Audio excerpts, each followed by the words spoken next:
여러분, 혹시 이런 생각해 보신 적 있으신가요? 왜 우리는 이렇게 열심히 일하는데도 삶은 좀처럼 나아지지 않는 걸까요? 월급은 오르는 것 같은데 왜 통장 잔고는 항상 그대로일까요? 수세기 동안 각국의 정부와 권력층은 한 가지 게임에 통달했습니다.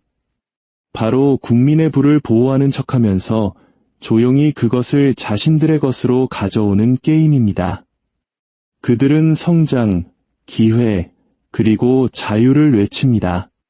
하지만 역사의 장막을 한꺼풀 벗겨보면 그 뒤에 숨겨진 어두운 진실을 발견하게 됩니다.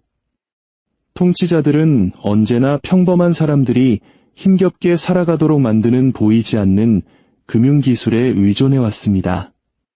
이를 통해 권력과 부를 최상층에 집중시켰죠. 더욱 놀라운 사실은 이 방법들이 결코 새로운 것이 아니라는 점입니다. 수세기 동안 이름만 바꾼 채 계속해서 재활용되었을 뿐 그 목적은 항상 같았습니다. 다수의 부를 소수에게로 이전시키는 것. 그중 가장 오래되고 단순한 속임수는 바로 인플레이션, 즉 화폐 가치 하락입니다. 국가가 벌어들이는 것보다 더 많은 돈을 써야 할 때 선택의 기로에 놓입니다. 하나는 진실을 인정하고 세금을 올리는 것입니다. 하지만 이는 국민적 저항에 부딪힐 위험이 크죠. 다른 하나는 아무도 모르게 화폐의 가치를 떨어뜨리는 것입니다. 시중에 유통되는 모든 동전과 지폐의 구매력을 희석시키는 방법입니다. 고대 로마는 이 기술을 예술의 경지로 끌어올렸습니다. 서기 3세기 끝없는 전쟁에 시달리던 로마 황제들은 데나리우스 은화의 은 함량을 점차 줄여나갔습니다.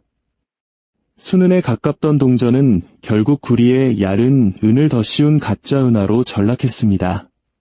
로마 정부는 아무것도 변하지 않은 척했지만 시민들은 그 대가를 톡톡히 치러야 했습니다. 물가는 폭등했고 실질 임금은 하락했으며 평생 모은 저축은 휴지 조각이 되었습니다. 이것은 일상생활이라는 이름으로 위장한 보이지 않는 세금이었습니다. 이 전략은 오늘날에도 여전히 사용되고 있습니다. 다만 황제의 조폐국이 중앙은행으로 바뀌었을 뿐입니다. 중세시대에는 또 다른 방법이 등장했습니다. 바로 강제 대출입니다. 프랑스, 영국, 스페인의 군주들은 부유한 상인이나 길드에게 왕실의 돈을 빌려주도록 압력을 가했습니다. 거절은 사실상 불가능했습니다. 거부의 대가는 벌금, 재산 몰수, 혹은 그보다 더 끔찍한 것이었으니까요. 설령 돈을 돌려받는다 해도 약속된 날짜보다 훨씬 늦게 가치가 떨어진 화폐로 받거나 아예 받지 못하는 경우가 허다했습니다. 통치자들은 그렇게 확보한 자금으로 전쟁을 계속하고 화려한 성을 유지했지만 상인들은 평생 일군 부를 잃어야 했습니다.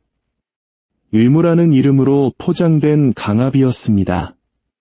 17세기에 이르러서는 금융 시스템 전체가 거대한 속임수의 도구가 되었습니다. 1694년 영국이 영란은행을 설립한 것은 결코 자선 사업을 위해서가 아니었습니다. 프랑스와의 전쟁 자금을 마련하기 위함이었죠. 부유한 투자자들은 정부가 발행한 채권을 샀고 세금으로 보장된 이자를 받았습니다. 그렇다면 그 세금은 누가 감당했을까요? 바로 소금, 맥주, 옷과 같은 생필품에 부과된 세금을 내야 했던 평범한 시민들이었습니다. 부자들은 안전하게 이익을 챙겼고 가난한 사람들은 그 비용을 모두 떠안았습니다. 이 국가 재정 모델은 오늘날까지 이어지는 부의 이동 패턴을 공고히 했습니다. 정부에 돈을 빌려주는 것은 가장 안전한 투자가 되었고 그 상환금은 언제나 대중의 노동과 소비로부터 나옵니다. 현대로 넘어오면서 속임수는 더욱 교묘하고 다양해졌습니다. 적자 재정을 생각해 봅시다. 정부는 막대한 빚을 쌓아 올립니다. 투자자, 은행, 그리고 다른 국가들이 이 채권을 사들입니다. 정치인들은 이 돈이 사회 기반 시설, 일자리 혹은 복지 프로그램에 쓰인다고 국민을 안심시킵니다. 하지만 그 돈의 상당 부분은 방위산업체, 특정 기업 보조금, 그리고 대기업 구제 금융으로 흘러들어갑니다. 그리고 마침내 청구서가 날아올 때 그 부담은 결코 상류층에게 지워지지 않습니다.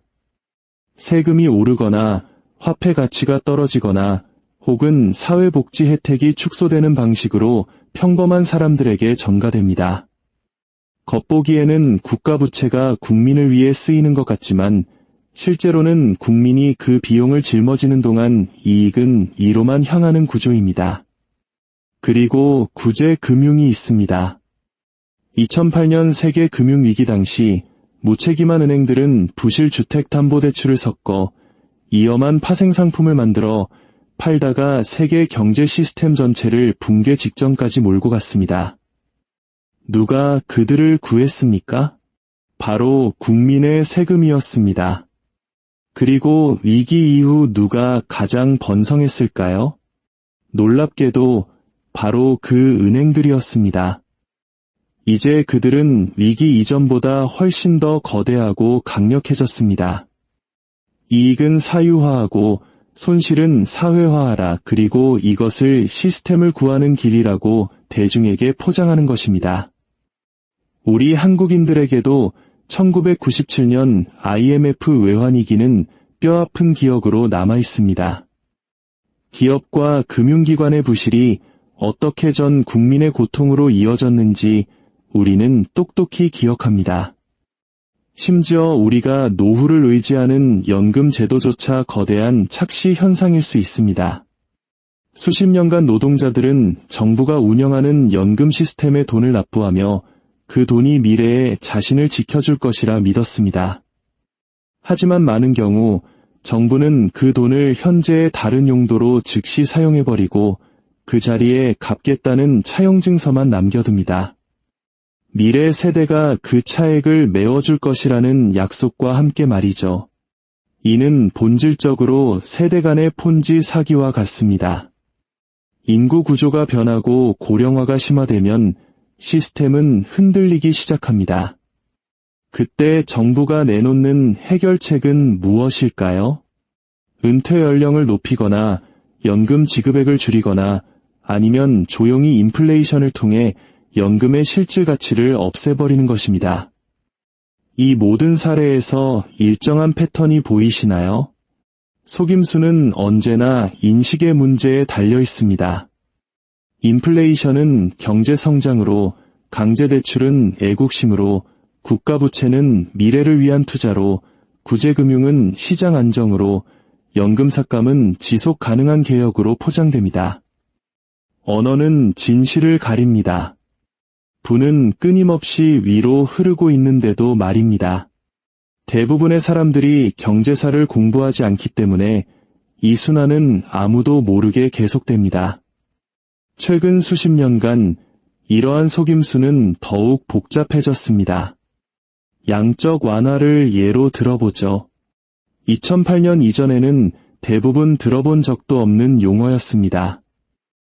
중앙은행이 허공에서 수조 달러를 만들어내 채권과 증권을 사들여 시장을 안정시킨다는 개념입니다. 지도자들은 이것이 필수적인 조치라고 대중을 안심시켰습니다. 그리고 이 조치는 부유층에게는 효과가 있었습니다. 주식부터 부동산까지 자산 가격이 폭등했기 때문입니다. 하지만 그 자산의 대부분을 누가 소유하고 있습니까? 바로 부자들입니다. 평범한 가정은 거의 혜택을 보지 못한 채 치솟는 생활비의 고통만 감내해야 했습니다. 막대한 돈의 창조는 엘리트들을 위한 시스템은 보존했지만 나머지 모두에게는 불평등을 심화시켰습니다. 또 다른 현대적 전략은 은밀한 과세입니다. 정부는 소득세를 직접 올리는 대신 판매세, 유류세, 그리고 무엇보다도 인플레이션과 같은 간접세에 의존합니다. 물가가 임금보다 더 빨리 오를 때 그 차액이 바로 당신의 저축과 구매력에 부과되는 보이지 않는 세금입니다. 인플레이션은 정부의 부채를 갉아먹지만 동시에 당신의 경제적 자유도 갉아먹습니다. 전쟁 자금 조달 역시 마찬가지입니다. 두 차례의 세계대전 당시 시민들은 정부 채권을 사는 것이 애국이라고 배웠습니다. 그들이 국가를 지원하는 동안 그 채권들은 미래의 세금으로 상환이 보장되는 부유층을 위한 무위험 수익 상품이기도 했습니다. 현대에 와서는 이라크와 아프가니스탄 전쟁에 수조 달러가 쏟아부어졌고 이는 모두 빚으로 조달되었습니다. 방위 산업체와 채권 보유자들은 이익을 얻었지만 그 부담은 납세자들이 짊어졌습니다. 전쟁은 일시적인 위기로 포장되지만 그 재정적 상처는 여러 세대에 걸쳐 남습니다. 또 다른 강력한 무기는 바로 복잡성입니다. 수천 페이지에 달하는 세법, 전문가조차 설명하기 힘든 복잡한 금융상품, 난해한 용어와 숨겨진 지출로 가득 찬 정부 예산안. 복잡성은 위장막입니다. 사람들이 돈의 흐름을 추적할 수 없을 때 그들은 저항할 수 없습니다. 이것이 왜 중요할까요? 왜냐하면 이 모든 속임수들은 지금 이 순간에도 살아 숨쉬며 당신의 일상을 잠식하고 있기 때문입니다. 인플레이션은 당신의 저축을 갉아먹고 국가 부채는 해마다 늘어납니다. 구제금융은 여전히 위기 때마다 가장 먼저 나오는 처방입니다. 중앙은행은 통화 공급을 늘렸다 줄였다 하며 그 비용은 조용히 당신에게 전가됩니다. 그 결과 당신은 점점 더 적은 실질 자산을 위해 더 열심히 일해야 하는 시스템에 갇히게 됩니다. 여기 냉혹한 진실이 있습니다. 대부분의 사람들은 이 덫을 인지조차 못하기에 결코 여기서 벗어나지 못할 것입니다. 그들은 인플레이션을 자연스러운 현상으로 세금을 피할 수 없는 것으로 구제금융을 자비로운 조치로 받아들입니다. 역사를 공부하는 대신 정부의 발표를 그대로 믿습니다. 바로 그 무지가 가장 효과적인 속임수입니다. 그렇다면 방어책은 무엇일까요? 첫째, 언제나 헤드라인 뒤에 숨은 진실을 질문하십시오. 경기 부양책이 발표되면 누가 가장 먼저 이익을 얻는지 물어보십시오. 물가가 오를 때 이것이 불운이 아니라 정책의 결과임을 기억하십시오. 새로운 규제가 통과되면 그 규정을 누가 만들었는지 물어보십시오. 둘째, 화폐의 속임수보다 오래 살아남을 수 있는 자산의 부를 축적하십시오.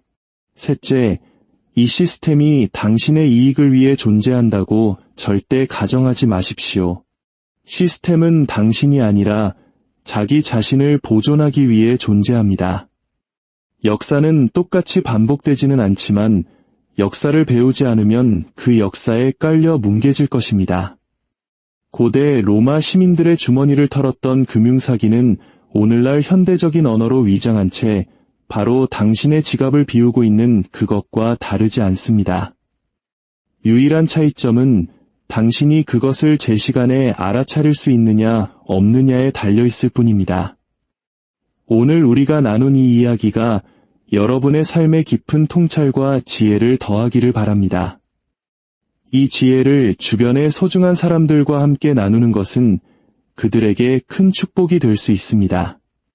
저희 채널을 구독하고 알림을 설정하시면 세상을 꿰뚫어보는 더 많은 지식을 가장 먼저 만나보실 수 있습니다. 여러분의 관심과 나눔이 더 나은 세상을 만드는 작은 빛이 될 것입니다.